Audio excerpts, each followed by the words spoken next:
You're tuned in to Nerd Overload, your weekly show for video games, movies, TV shows, comics, tech news, and more. Sponsored in part by Warp Zone Video Games and Beyond. Now your hosts, Cody Pennick, Samantha Cross, Sam Dunham, and Josh Harrison. Welcome to another episode of Nerd Overload, your safe haven in our clown-infested world. I'm Cody. I'm Sam. And I'm Samantha. We have a great show for y'all. Thank you all for tuning in. How about those clowns, guys? Those clowns. Marion recently has been under siege by imaginary clowns. Yeah, totally fictitious clowns, apparently, I guess. But anyway, we have a bunch of news for you. But first, let's get into some things we've been checking out. So what kind of non-clown related things have you guys been checking out? Oh, they've always been in the back of my head the whole time. Been playing the new Deus Ex that just came out a couple of weeks ago. Okay, cool. It's really good. I mean, it's very similar to the other one. I can't really tell a difference. It's a first person. It's not really just first person. It pulls into third person when you're sneaking around, but it's a real narrative based first person shooter-y kind of Bioshockian cyberpunk game where you're a guy who's seriously augmented his body with like prosthetic sunglasses. And face mounted sunglasses. Those sweet face shades. Yeah, I saw those. It's basically Neo. Is he though? I guess he kind of is. The way he looks. He does. Oh, man, I thought he looked so cool, and now you're making me think maybe he doesn't look so cool. Not so much. I'm sorry. He has a very well manicured beard.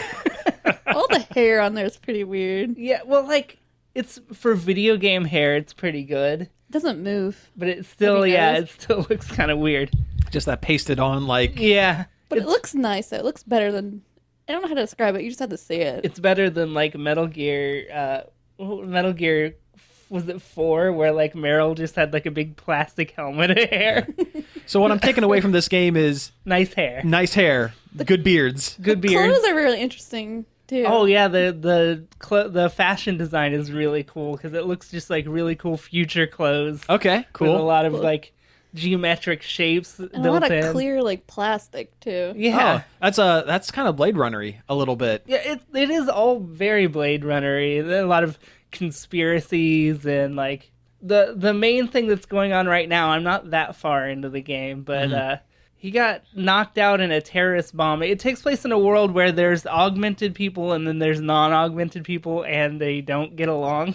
Okay, because in the previous game. Bad guy sent out a signal that made all of the augmented people go nuts and like start attacking people. So now the whole world is kind of cautious about augmented people because they're afraid that's going to happen again. Gotcha. And they're treated like second-class citizens. And, yeah. A little bit of kind of good sci-fi metaphor for our current culture in ways. Yeah. Sounds like it. But you get knocked out in a terrorist bombing and you wake up and you go to your Aug doctor, who's this kind of like cool punk rock mad scientist type character. Nice. He's pretty shady. Yeah, he's a shady dude, but I really like his character. Like if I was going to cosplay somebody from this game, it would be him. But he finds these augments in you and you don't know where they came from. And they're like these nuts, like... shooting blades out of your arms and like super powerful stuff, and you don't know who put them there and why. And right now you're trying to figure that out. Okay, interesting. And there's another, like a bigger conspiracy, but I haven't really gotten far enough to uncover more than that. But the gameplay is really solid. Everything in the game, you can tell they put just a lot of thought into it. Okay, that's good. From the systems to the character design to the clothes, like everything. It's like kind of one of the, like a thinking man's first-person shooter, too. Well, that's good. See, a game like that really needs to be, like, really almost over-designed and with the world building and everything, because if you're trying to build an immersive universe and try to make allegories for real-world kind of things, you have to make it as good as possible. You can't have any cracks in the armor, you know? And if it's, like, too gamey, then that will conflict with the narrative. Yes. And, like... Yeah, otherwise, you're just shooting like targets and yeah. Which I'm really bad at it though too. I've got it on easy mode and I still am awful. You're not very good at sneaking. No, I don't have the patience for it. We watched some of the new Fox shows that started up again. Oh, yeah? Yeah, we watched the second Zorn. Yeah, is it as good as the first? Yeah.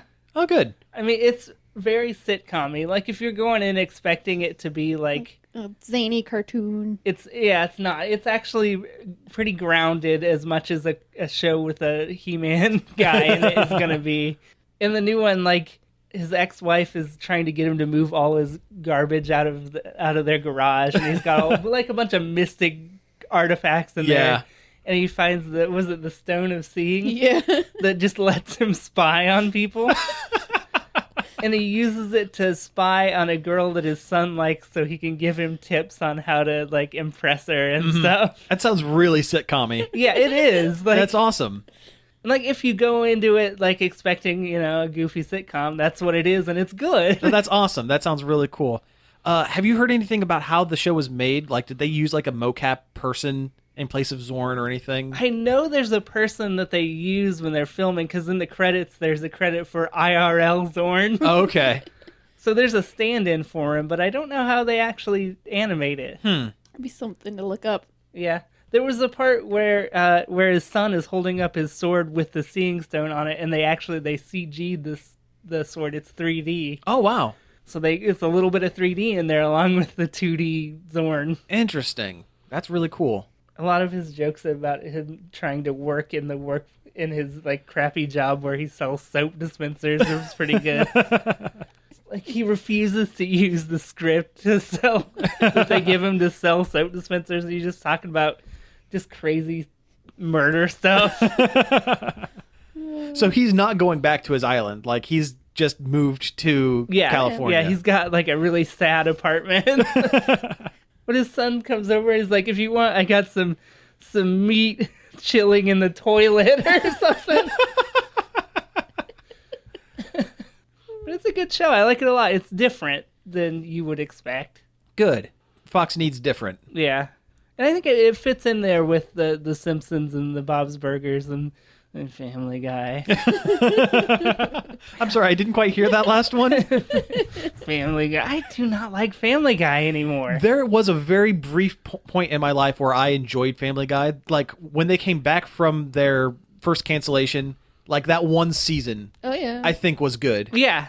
And then it just dipped right back down. It's just gotten really lazy. Yeah, and do you think that's because Seth MacFarlane has a limited role in it? Like, he just comes in and does the voices. He doesn't really write for it or anything yeah, like I don't that think anymore. he gives two craps about it anymore. At this point, it's a paycheck. Exactly. Yeah. He's making all that TED money.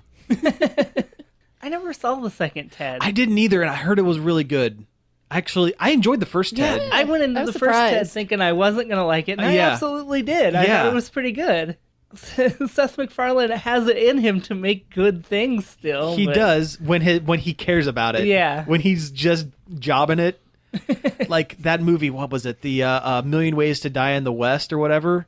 Or Yeah, that's what, Yeah. that's what it was? It's garbage. Really? I never saw that. That was terrible. I saw that in theaters, and that was just not... It looked like it was enjoyable. about like a movie, like a parody movie level. A lot thing. of it was. Yeah, there was a lot of that. Although it did have the guy who played Mr. Belding from Saved by the Bell as a carnival barker in one scene.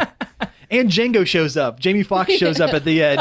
Because earlier in the show, in the movie, Seth MacFarlane's character is telling, God, what's her name? Furiosa. Charlize Theron, yeah. Telling her that, I don't go to the fairs. People die at the fair. And the shooting game was super racist. Like, it was like old-timey shoot the... like the one in BioShock Infinite. You can take a guess where I'm leading with that. Yeah. And the after credit scene, and I'm telling you all this because don't see the movie. It's terrible. It's this guy, showing up and is working the carnival thing, and he gets a weird look on a scared look on his face, and then he gets shot, and the camera swings around, and it's Jamie Foxx as Django saying, "People die at the fair." Cut to black. Which it was out around the same time as... So Man, if Tarantino wanted to make another Django movie, I would say go for it. I would be please. down. 'Cause Yeah. that movie ruled. Yeah. That was an awesome movie. In the same universe as The Man with the Iron Fists. Really? Yeah. That was kind of a thing that it's happening concurrently. So we could see the RZA pop up as the monk or the blacksmith with his iron fist powered by chi. That's a good movie. Man with the Iron Fist. I need to see that because That it is looks really awesome. That's a really good movie. You can tell that it was like the RZA's first or second major thing that he had directed, and he was just throwing a lot of ideas in there. But it was pretty good. It was a good movie. Like, after Hateful Eight, I'm just a little bit tired of the Tarantino spaghetti western. A little bit. But I could do another Django. Yeah, for sure. We'll get Christoph Waltz and Jamie Foxx in there, and Yeah.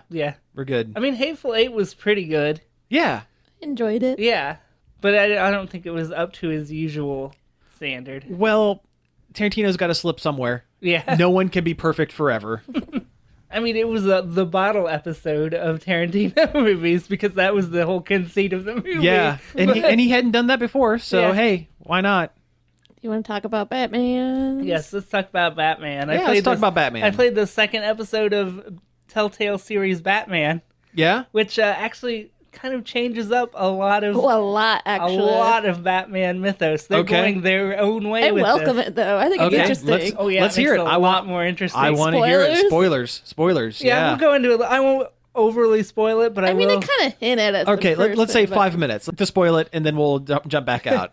Batman's parents seem to literally be involved with the mob. Like, seriously. Okay. And Batman, he's playing through the memories of his parents' murder in his head, and you kind of play through it and watch it. And he realizes Joe Chill was a hired hitman Yeah. to kill his parents because they were getting too out of... Why'd they kill him? I'm trying to remember. Well, Mayor Hill got them killed. Oh, okay. Because the Waynes, Mayor Hill, and Falcone are all kind of running Gotham. They're super powerful in Gotham. Sure. Yeah. And Mayor Hill has his parents killed. Wow. And Bruce Wayne goes through and finds this out, that it wasn't just a cold-blooded murder in the street. Huh. So he has kind of a different motivation going on. Another weird thing is my choices seemingly caused Two-Face to happen. Oh, really? Yeah. Oh. There's a scene toward the end where it's like, you can either help Catwoman or you can help Harvey Dent. And I'm like, well, I'm going to help Catwoman because she's awesome. And Well, smooch that lady. yeah. There's the part where you can choose to try and kiss Catwoman and she doesn't go for it. She's like kind of like pushes you away. And at the end it said like, I think 80% of players tried to smooch Catwoman. It's like, why would you not? I mean, hey, if the opportunity's there, I guess, you know. I'm So gonna take it. yeah, sure. But because I didn't help Harvey Dent, a stage light fell on his head and burnt half his face. Penguin shoved it onto his face. Oh yeah, the penguin, shoved it onto his Oh face. wow. Which the penguin's kind of different. He's not like the Well, little it's like- squat man. Doesn't like the Waynes like buy his family's property or something, and like that's, Well, it turns out the Waynes, Thomas Wayne, forced his mother to sell him the property by locking her up in Arkham. Whoa. Okay. yeah. Apparently, Thomas Wayne has a habit of locking people he doesn't like up Well, he in was Arkham. a doctor, so he could Yeah, do that. That is some twists. and that's part of- kind of cool. I kind this of like this it. set of bad guys are people that he locked up in Arkham and are mad, and they're going after Gotham and Bruce Wayne. Yeah. Interesting. That's There's a guy in a mask that shows up in like a live streamed video during they take over a I can't talk. Mayoral. That's a tough one. Mayoral debate between Harvey Dent and Mayor Hill. okay. And the Penguin takes it over and he plays this stream from this guy in Arkham calling himself the Children of Arkham, and he's a dude in a mask and you don't know who he is. Okay. That sounds really interesting. I like that twist. I like it a lot.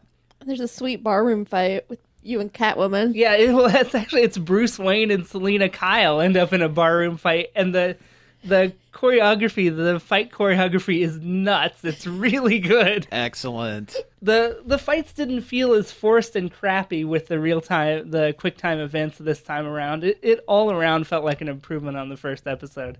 There was a point where you're going to meet Mayor Hill, and you can choose to go as Bruce Wayne or as Batman. which is an interesting kind of decision to make. Interesting, It makes you think about it. Like, well, what would happen? Yeah. Like, do you want to go in as charming, smooth-talking Bruce Wayne, or do you want to go up in as Batman and beat up the And mayor? just beat everybody up. Yeah. Interesting. Which one did you choose?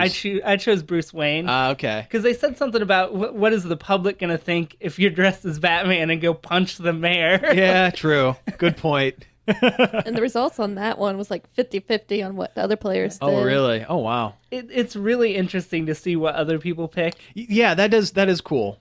And it's really just the whole idea of the game, because everybody has their idea on who Batman is and what he would do. Yeah. And it's kind of interesting to see, what people do, their picture of Batman is. Yeah, yeah. That's very interesting. It's a really good game. I was kind of lukewarm on it after the first one, but the second episode, I'm a lot more into it now than I was. Yeah. Cool. Very cool. It's worth picking up. I mean, it's only $30 for the whole season. Yeah. Is it just console or is it PC as well? It's PC, It's PC. and console. Okay. The PC version seems... I don't know if they're all kind of janky. It's a little bit janky. Yeah. It's that Telltale engine showing its age yeah, again. it's a little bit of jank. Yeah. Okay. But, I mean, it's worth pushing through the jank. Okay. I wonder how the console ones work, though. I don't know. They might be better because they have higher QA standards That's than true. PC does, Yeah. which is none. Okay. Well, I checked out a couple things this week. I watched a documentary. It's up on Netflix called Atari Game Over. And the conceit of the doc was a few years ago, I guess it was about maybe a year and a half ago, they unearthed the old Atari landfill out in Alamogordo, New Mexico. I think it's New Mexico. Yeah. Yeah, and I guess the legend was the game E.T. for the Atari was so bad and sold so poorly that they just dumped thousands of them into this landfill and covered it up. I thought it actually sold really, really well, but people started returning They returned it. 'Cause it, was yeah. so crappy. It was that's eventually that's what they get to. Yeah, they sold. They were expecting like $5 million worth of sales. They sold 3, and about 1.5 were returned. So they ended up just kind of Anyway, the documentary goes around and talks about the beginning of Atari and how Nolan Bushnell and his partner were originally in arcade cabinets and decided we're going to try to build an arcade cabinet guts into a thing that you can plug into your TV, and that's where Pong came from and everything. And the programmer kind of mentality from the 70s, where it was a lot of parties, a lot of a lot of drug use, a lot of like the way one of the talking heads that they talked with was the guy who originally created the E.T. game, along with a handful of others, and I can't think of the guy's name off the top of my head. But his whole thing was like, yeah, man, we were all the geeks and the outcasts and stuff, and all of a sudden we're being treated like rock stars with money and girls and drugs and all this stuff. And the Atari campus was just one giant party from the way it sounds. But they talked to him. They talked to an writer, Ernest Cline, who did the book Ready Player One, which is going to be a movie here pretty soon. And Spielberg movie. Yeah. I wonder if it'll be good. I want to say right now I would watch an AMC show that was about the Atari campus in the 70s. I would too. I absolutely would. Like Mad Men style. Uh-huh. Yeah, that would be really cool. Kind of Mad Men meets Halt and Catch Fire. Yeah.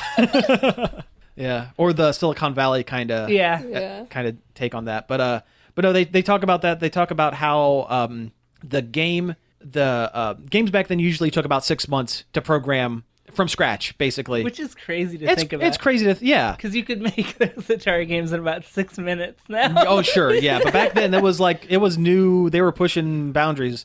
And the deal was he had to create the E.T. game in 5 weeks, beginning to end, without seeing the movie, with only getting kind of a broad idea of what the movie was about. And it was approved by Steven Spielberg. Spielberg loved it. He thought it was a great idea for the game. He thought it was, it was good. He initially thought they were just going to make like Pac-Man. Yeah. Yeah. And the guy was like, no, I can do better than Pac-Man.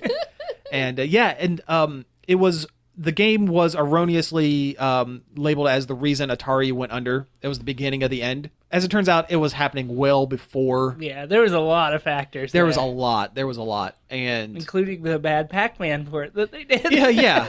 And there were a lot of worse games Yeah. than the ET Oh yeah, game.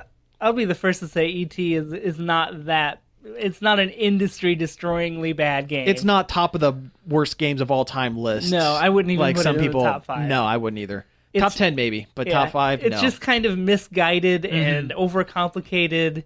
They're trying mean, to do too much. Yeah, I mean the world. It has a cube-shaped world to it that's really interesting and complex and way too much. I think for the Just time. way too much. Yeah. Anyway, while they're discussing all of this, they're also going through the archaeological, like how they're trying to find the particular spot where all of the Ataris were buried, because they narrowed it down from the entire dump site down to like 3 acres. From Which like is it was like a still a lot 20 of- yeah, it was like a 20-acre stretch, but they narrowed it down to 3 acres, and they had to dig down far enough to where they were hitting like trash and newspapers from like a specific date, Oh, wow. and they ended up going down like 23 feet through concrete and everything else, and they found them.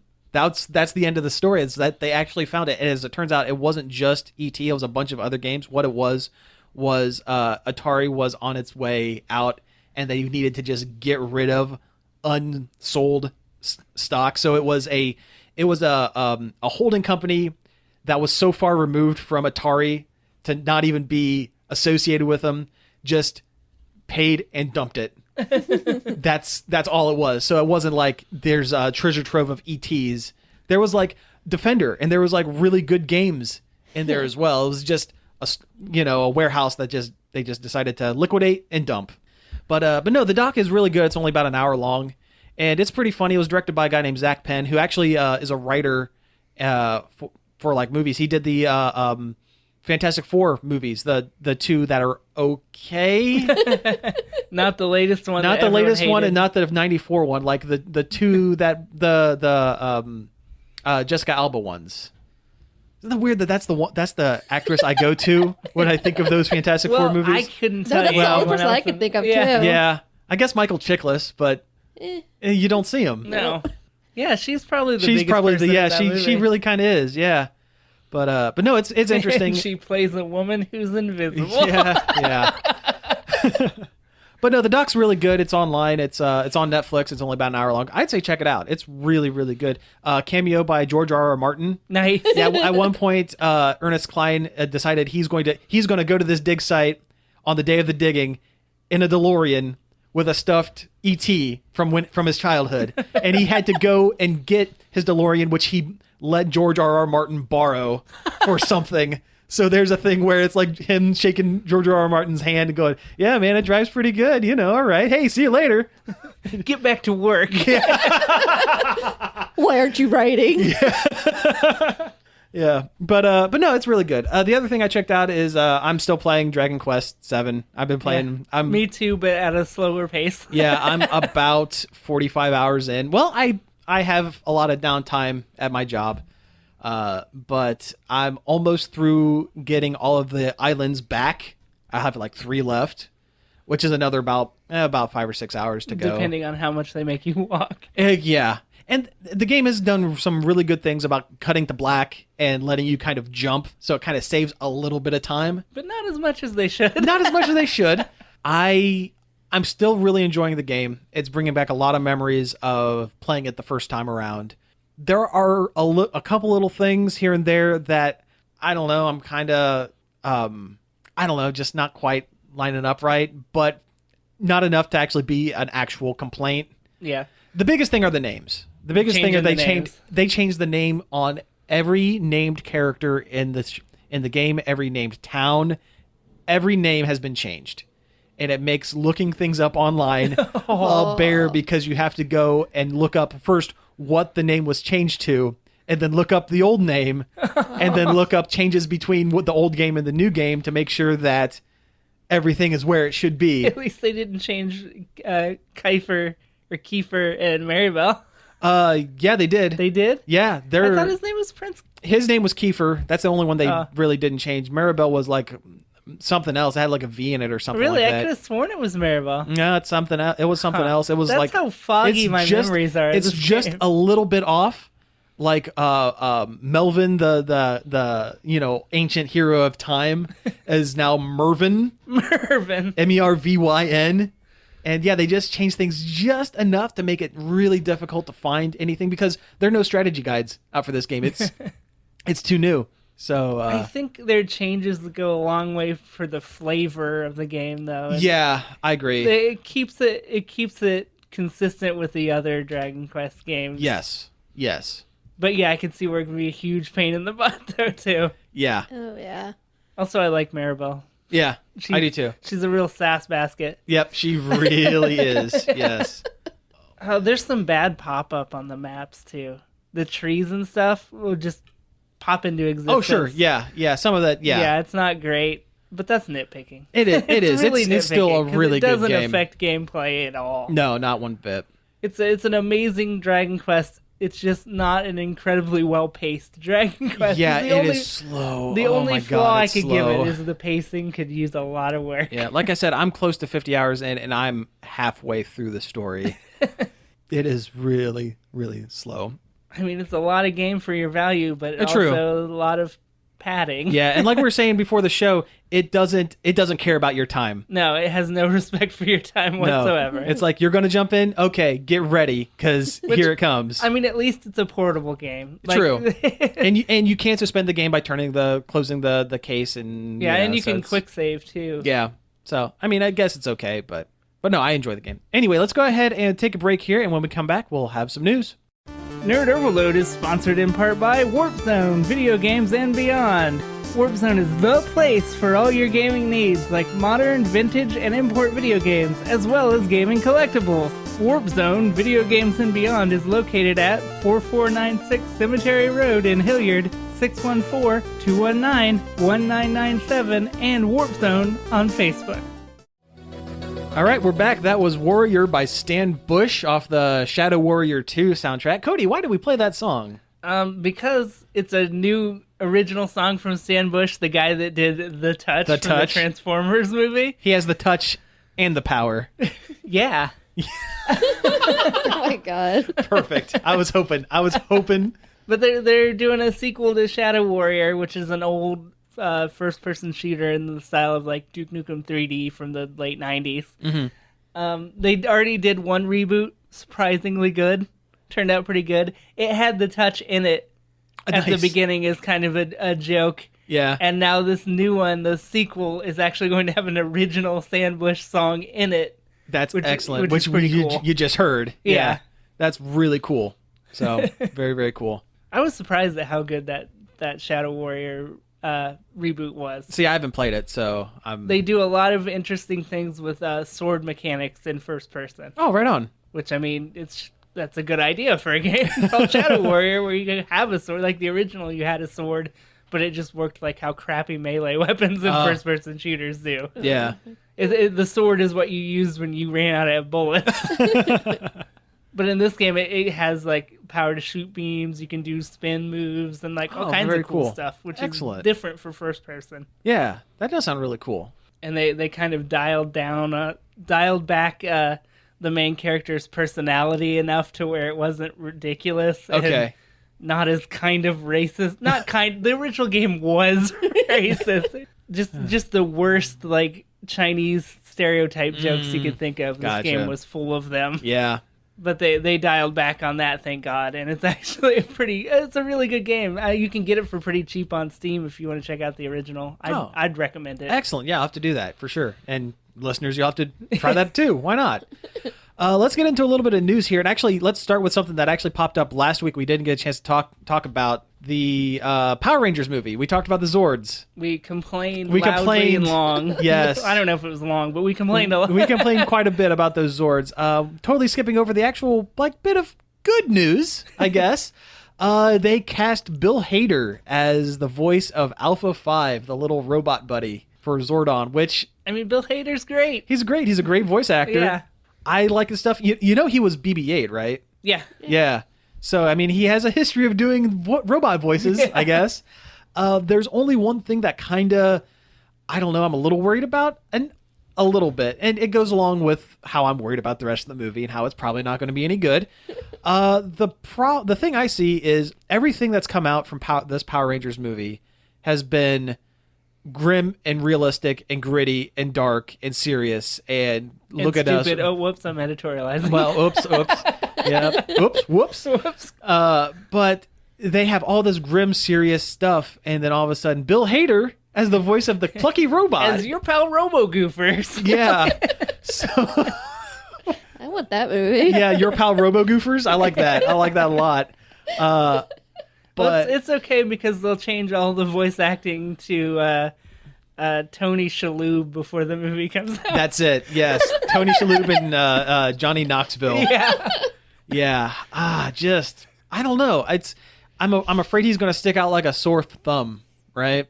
But I don't know. Maybe this is signs that maybe the movie's not as grim, dark, serious as we're being led to believe. It's funny because all the casting that's not the Power Rangers is actually pretty excellent. rad. Yeah, Bryan Cranston and Rita. Oh God, what's her name? Elizabeth Banks. Elizabeth Banks. Banks. God, why How did I did we have, both blank on freaking Elizabeth I'm having a heck of a Banks? time remembering names today. Gee, many Christmas. But yeah, that casting is excellent.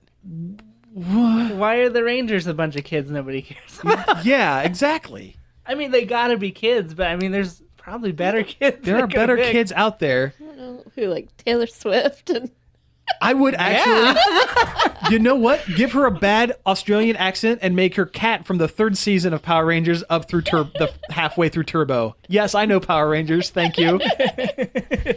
I mean, I don't know who else you would cast, but I'm not interested in any of these kids. I am not interested. My interest in seeing Becky G in this movie is like 0. And that's the only one that I know I can pick the name out because I don't know why. Let's age him down and have it just be all the kids from Stranger Things. That would be cool. Yep, I'd be in for that. Sure. But no, Bill Hader, I think it'll be a good Good Child Rangers. Yes. I need a team of 7-year-olds with attitude.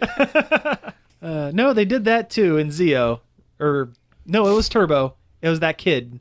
That kid that was the Blue Ranger who would age up into an adult when he would morph. Because the Japanese footage wouldn't line up otherwise. No, actually, they had to age him into an adult when he was a Blue Ranger. But no, the kid was like the cousin Oliver of the show. They're like, oh he man, would ratings are dropping. What do we need? A entry point character. That's this little kid who's also a super genius. Because kids can relate. They like that Dexter's Lab. Also, Bulk and Skull were monkeys in that series. That was a weird year. It's a sad year for the Power Rangers. That was a very weird year for the Power Rangers. Anyway, enough about Power Rangers. Let's move on to something else. J.J. Abrams says they're just like real close to announcing the Portal movie he's making. Portal, sure, Portal, why not? Valve's classic first-person puzzler. Yeah, why not? Okay. I can't think of anybody better to make this movie than J.J. Abrams. I mean, why not? Yeah, and the aesthetics there, because his Star Trek movies were very clean and, stuff, and that's Yeah. kind of what a lot of Portal is. Like clean lines and stuff like that. White, like Apple Store looking yeah. environments. Yeah. I tell you, I'll be excited when they cast the main. Shell, like Yeah. who's gonna play Shell? Is she gonna talk? I would hope not. I would hope not, but it's a movie, so she probably will. Yeah, we kind of have to, I guess. And they have to get the voice for GLaDOS, right? Yeah, it has to be that same lady, or it's not Yeah. gonna work. I Hey, forget what her Ellen McLean or something. I think is her something name like or something that. like But yeah, that. they would have to do that. And Stephen Merchant again. They'd have to. It'd actually be a really easy movie to. Yeah, I mean make it's you already think. almost there. Yeah, and Portal was very cinematic, kind of, Yeah. wasn't it? So I mean, they'd have to pull into Portal 2. yeah, probably, because there's not enough story Yeah. for one I mean, movie. it's not terribly cinematic. But there's a lot of story going on That's around. that's what I'm at. So I had to get JK in there. JK Simons, he was in Portal 2. He's Cave Johnson, oh, nice. the guy that owns the whole company. Okay, right on. He was really good. He's really good in everything, but he Yeah. was He really is. good in Portal 2. Yeah, he is good in everything. It's So- just a lot of him yelling and, and that's good. J. Jonah Jameson it up. That's more or less who Cave Johnson is. Yeah. If J. Jonah Jameson was a insane science man with no morals. Speaking of J.K. Simmons, did you see the promo for the Justice League movie with him as No. Commissioner Gordon? He's off in the distance. He's like standing in front of the bat signal, like he's on the roof, like he lit the signal up. So he's kind of in the distance, and he's wearing the trench coat and the hat, and he just has the mustache. He doesn't have the full mountain man beard, and you can't see his giant ripped arms. So he's not bulging out of his trench coat.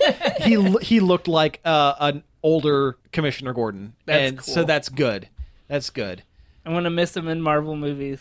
Yeah, I wish he were J. Jonah Jameson. I'm sure he's not allowed to be J. Jonah Jameson anymore. That's a shame. Yeah. Yeah. Because he is. Nobody else can play that role as good as he. No one can. Who would they get? Do you think? I can't even think I of. don't even know. Yeah. I got nothing Yeah. on that Yeah. one. I mean, if you're going with the idea that J. Jonah Jameson was a stand-in for Stan Lee, you get Bryan Cranston. But then again, he's Power Rangers. He's Yeah. Zordon. So I don't know if that would work. But yeah, I don't know. I read somewhere that Stan Lee has already filmed 4 cameos for the next bunch of Marvel movies. I have a very sad theory about that. Yeah. Trying to get as many of them in as possible while he's still Ambulatory. Yeah, dude's 93. Yeah. I mean, that's cool. That means he's going to be in Marvel movies from now until forever. Yeah. So, right on. Okay, moving on to something else. There is a live action-ish Lion King movie being made. It doesn't make any sense to me at all because there's not people there in are it no to peop- film. Yeah, that's the whole point. I mean, we were talking before, and like the Jungle Book gets a pass because it was almost all CGI characters, but there was a real person in there. There were a couple real people in Yeah. there. There are no real people in Lion King. There are only animals. So it's basically just a CG animated movie that looks real. A hyper realistic CG movie. So, okay, I guess. Why not? Yeah, I mean Disney does a pretty good job with their live action movies. Yeah, I think adaptations, all of them so- have been. I don't think I've seen any of them actually, but they all do pretty well critic wise. I've heard good things about him. Yeah, They do pretty okay. The second Alice in Wonderland movie was not, in my opinion, super I didn't like the first one. great. Well, then you're really not going to like the second one. Unless you love Johnny Depp. I'm pretty ambivalent toward Johnny Depp. These days, yes, I agree. Oh, yeah. Although, if you watch the Netflix Donald Trump's Art of the Deal movie where he plays Donald Trump, it is incredible. Really, I haven't seen that. I'll have It's to, hilarious. It's worth it just for that. I Yeah. will have to. I'll Also, have to- Kenny Loggins wrote an original song called Art of the Deal for the movie. That's hilarious. Oh, that's awesome. Yeah, I will have to check that out. And that is the closest thing to politics you're ever going to hear on this show. But no, live action Lion King. It's being directed by Jon Favreau, and he does good work. Yeah, he did Sure. the Jungle Book. Yeah, sure. Why not? Same Okay. thing. He did that movie Chef. I like that movie a lot. Yeah. He was Happy Hogan in Iron Man 1 and 2, and also the director. So, hey, I heard they're going to bring him back for one of the movies. yeah, he's going to pop up somewhere. And that's great. Cool. I like the character. If I was directing a Marvel movie, I would put myself in there as some sort of side character that would reappear. I mean, Absolutely. Same here. Why not? Hey, get yourself a little bit of that Marvel money. Yeah. That'll pay you forever. Like that's a check that's going to. It's he's never just gonna go away. It's never going to go away. Yeah. CG singing lions. Like I don't. Are Yeah. there going to be songs? I don't know. The other Disney movies don't really have Yeah, songs. they cut the songs out, which seems nuts to me. Yeah. Like a good portion of the enjoyment of those movies are the pretty solid musical numbers that they have. I know, especially Lion King. That was like Elton John and Tim Rice, wasn't Yeah, it? I mean, Lion King's got a good soundtrack. Yeah. I mean, you can have a Lion King movie without "I Just Can't Wait to Be King" in it, Or like, Hakuna Matata. Yeah, Yeah. Or GTT.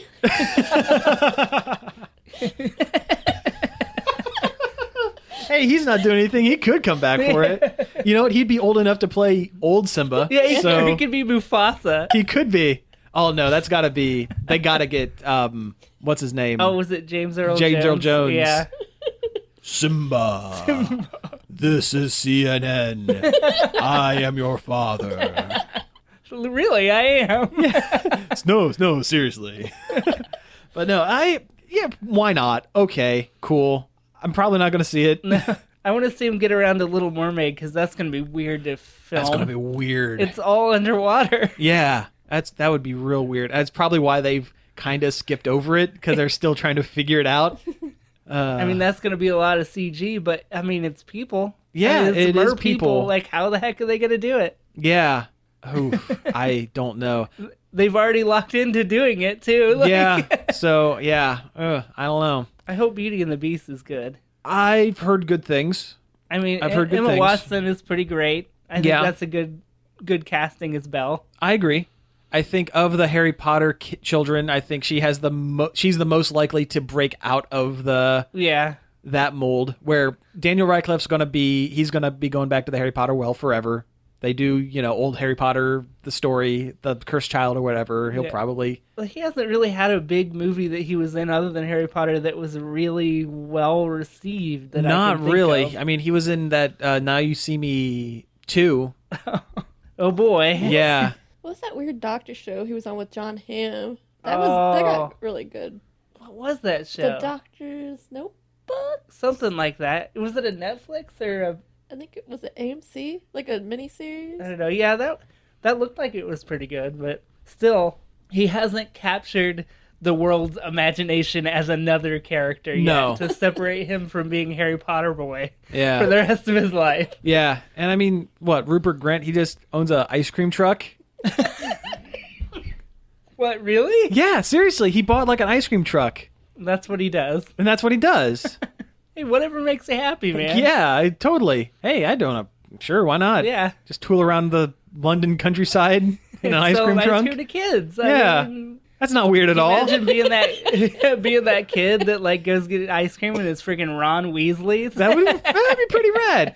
Okay, flip side. How would you like to be that kid that would go get ice cream and it's 40-year-old Ron Weasley? Okay, now it's a little weird. Yeah, now it's a little weird. I made it weird. Okay. It's 40-year-old Ron Weasley. Hey kids, remember me from the Harry Potters? No, they've since rebooted it, and it's someone else now. Yeah. Oh, gosh. Hermione is Becky G now. Oh, God. Hermione was always my favorite Harry Potter character. Oh, yeah? Hands down. Yeah. I don't know. I was always a fan of Neville. Good old Neville Longbottom. Good old Neville Longbottom, Who turned out to be a bigger deal toward the He end. did. He was kind of a big deal there at the end. And So he's pretty hot now. You seen pictures of him recently? I have. He got buff. He did. well, when you're a little kid and you're being told, hey, you're playing the weird-looking kid in this multi-billion-dollar movie franchise, you got to have a little bit of rebound on that. It's like, no, I'm not going to be the weird kid. I'm not going to be Neville Longbottom my whole life. There was a Twitter exchange a while ago between him and J.K. Rowling after he did like this modeling shoot where you can basically see his whole junk. You can see his whole Neville Longbottom. And I forget what J.K. Rowling said, but it was pretty funny. It was like, darling, put on some pants Yeah, or it something was like something that. along Yeah, those I remember lines. that too. Yeah. Yeah. I love J.K. Rowling. She's an amazing lady. She is. She's a great Twitter follow if you're into that. She's very sarcastic. Yes. Okay, let's move on to some other stuff here. Here's something I could talk about real quick, and it's kind of about a video game, and it's kind of about computers. So It's sort of tech news kind of tech news. So by way of video game news. buckle in. Okay. Street Fighter V. Buckle in, we're going deep. We're going deep. Yeah. Street Deep Fighter. webs. Yes. Yeah. Kind of actually a little bit. Street Fighter V is a popular fighting game that is out, and it's on PS4 and PC. And when you have a game that's on PC, you get people who cheat a lot. And the big thing that people have been cheating in this game is there's like in-game currency that you use to buy different characters and stages and different colors for your character, stuff like that. That is also real money DLC. It can be. It's either you play and get real good and not have to pay for anything, or you just buy the DLC. And Or you cheat. or you cheat. You buy you get a little program and it generates infinite amount of fight money is what they're calling it, fight money. And so Capcom has decided that they need to combat this. It's basically people printing counterfeit currency For their game. and taking it to Capcom and basically stealing and getting from away them. with it. Yeah, pretty much. So the one thing that Capcom has said is that they want to keep the game DRM free. They don't want any whatever on it.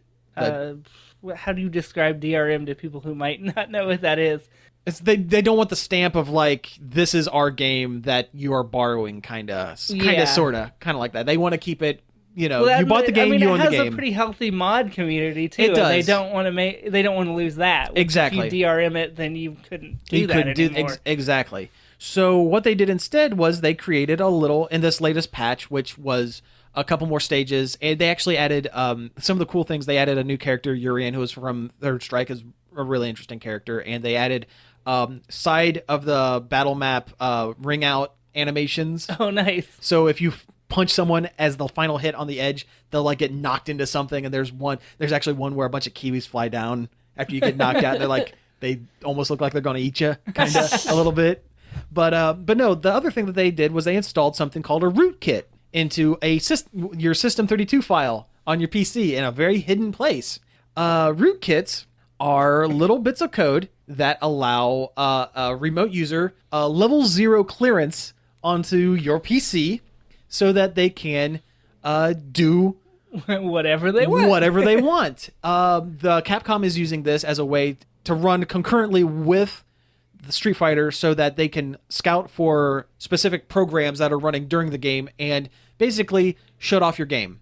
Be like, no, you're not doing this. Stop stealing fight money. Yeah. The problem is rootkits are more casually known as viruses that hackers use as a backdoor into your PC so that they can load whatever kind of malware or virus into your system that they want, because that gives you it's like the Looney Tunes cartoon where you had the sheepdog and Wile E. Coyote, and they always had the bit where like the Wile E. Coyote would dig down underneath the ground and try to steal the sheep out from underneath. I actually thought of that analogy in the shower this morning. It's a good one. I'm really proud of that It's one. a really good one. Yeah, but anyway, that's kind of what this rootkit is, and it shares lines of code with known viruses.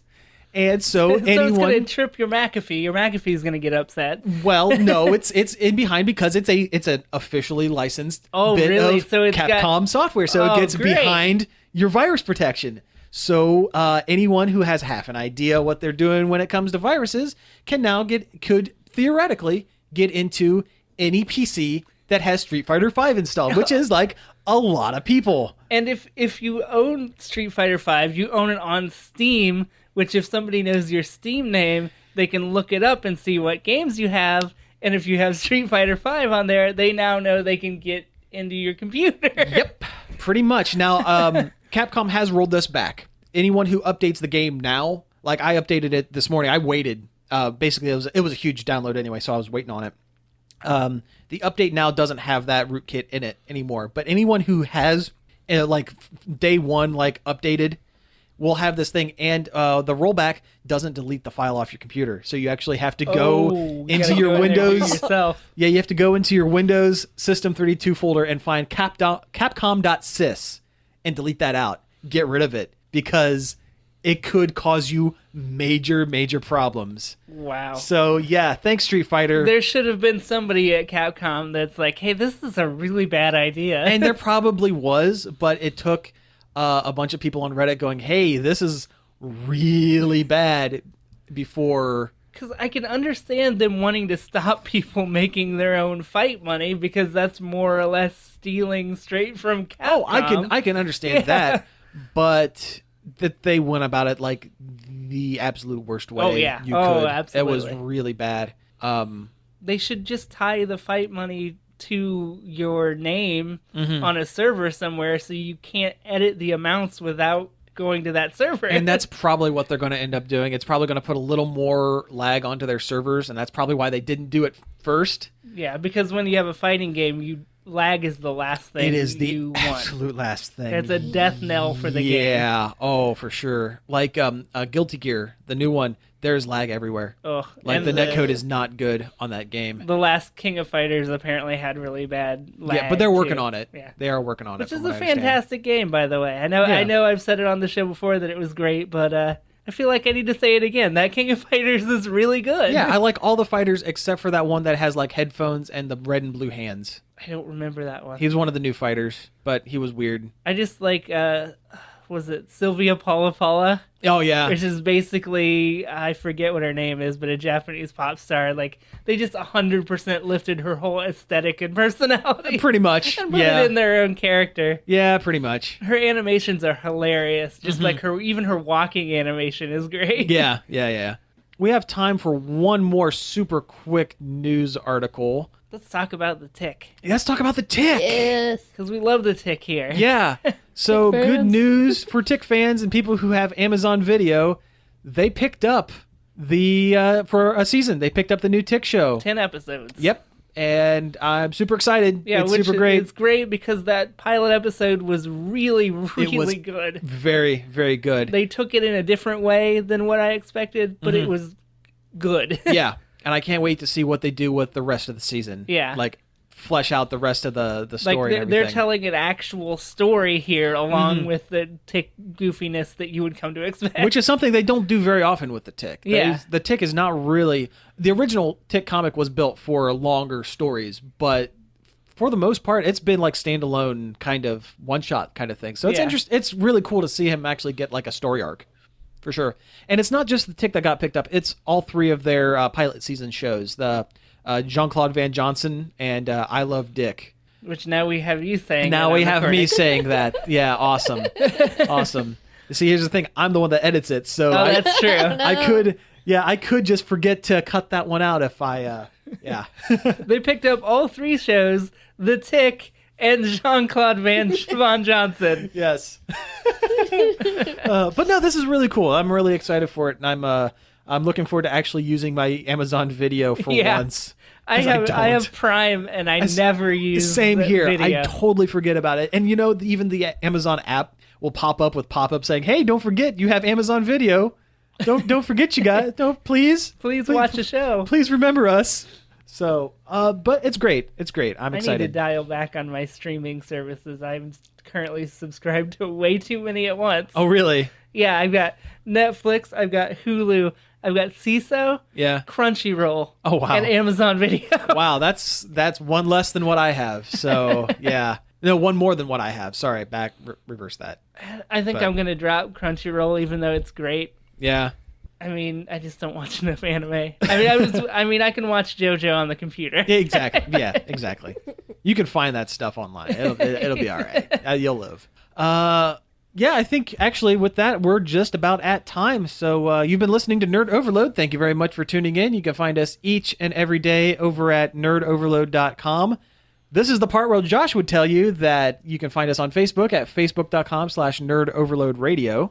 You can email us with any questions or comments at staff@nerdoverload.com. You can tweet at us at nerd_overload, and you can subscribe to our YouTube channel, Nerd Overload TV.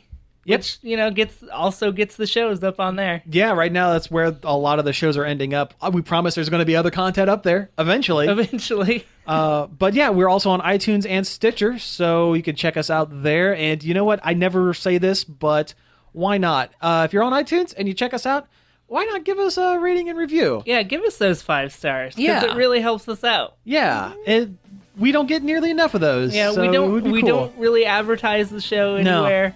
So doing this would help us get on some sort of list on iTunes, maybe, if we get enough. Just to get more Yeah. people to listen to the show. And tell your friends. Yeah, tell your friends. Why not? Do us a solid. Tell your friends. Be a pal. So, anyway, thank you all for tuning in, and until next week. Peace out. I almost forgot to say it. This show was sponsored in part by Warp Zone Video Games and Beyond.